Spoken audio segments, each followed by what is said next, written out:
ঐকমত্য কমিশন অনৈক্য প্রতিষ্ঠার কাজ করছে বলে অভিযোগ করেছেন বিএনপি নেতা সালাউদ্দিন আহমেদ। বিকেলে সচিবালয়ে আইন উপদেষ্টার সাথে দেখা করার পর তিনি জানিয়েছেন, সংসদ নির্বাচনের আগে গণভোটের সুযোগ নেই। এদিকে নির্বাচন কমিশনে গিয়ে দেখা করে আজ জামায়াতে ইসলামী দাবি করেছে, সংসদ নির্বাচনের আগে গণভোটের দাবি তুলেছে। দুপুরে বাংলাদেশ সচিবালয়ে আইন উপদেষ্টার সাথে দীর্ঘ বৈঠক করেন বিএনপির স্থায়ী কমিটির সদস্য সালাউদ্দিন আহমেদ। বেরিয়ে এসে তিনি কথা বলেন ঐকমত্য কমিশনের সুপারিশের বিষয়ে। তার অভিযোগ, কমিশন জাতীয় ঐক্যের বদলে জাতীয় অনৈক্য তৈরির চেষ্টা করছে। বলেন, স্বাক্ষরিত সনদ বহির্ভূত অনেক পরামর্শ, সুপারিশ সনদ বাস্তবায়নের আদেশের খসড়ায় যুক্ত করা হয়েছে। ঐকমত্য কমিশনকে আমরা ধন্যবাদ না দিয়ে উপায় নেই। কেন ধন্যবাদ দিচ্ছি?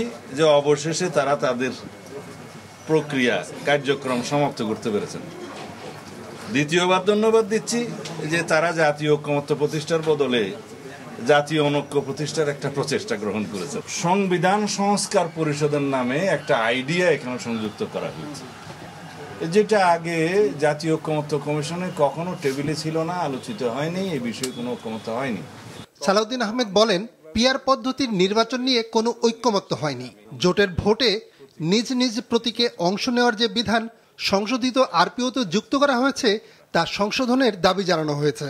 নিবন্ধিত রাজনৈতিক দল যারা জোটভুক্ত হয়ে নির্বাচন করতে চায়, তারা হয় নিজের প্রতীকে অথবা জোটের অন্য দলের প্রতীকে নির্বাচন করার যে স্বাধীনতা, সেটা আগে যে বিধান ছিল সেটা বহাল রাখা হোক।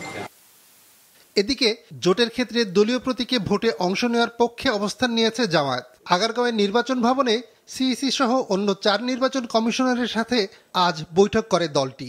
পরে সেক্রেটারি জেনারেল তাদের এই অবস্থানের কথা জানান।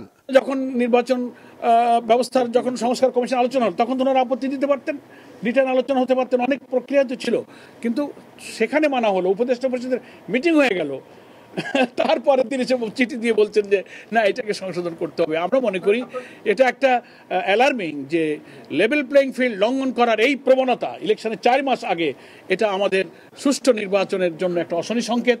পিআর পদ্ধতির নির্বাচনের দাবি থেকে জামায়াত পিছু হটেনি দাবি করে দলটি জানায়, জুলাই সনদ বাস্তবায়নে জাতীয় নির্বাচন ও গণভোট একসাথে করা যাবে না। তাদের দাবি, নভেম্বরেই গণভোট হতে হবে। স্পেশালি আমরা নিয়াজ মোর্শেদ, মাছরাঙা সংবাদ, ঢাকা।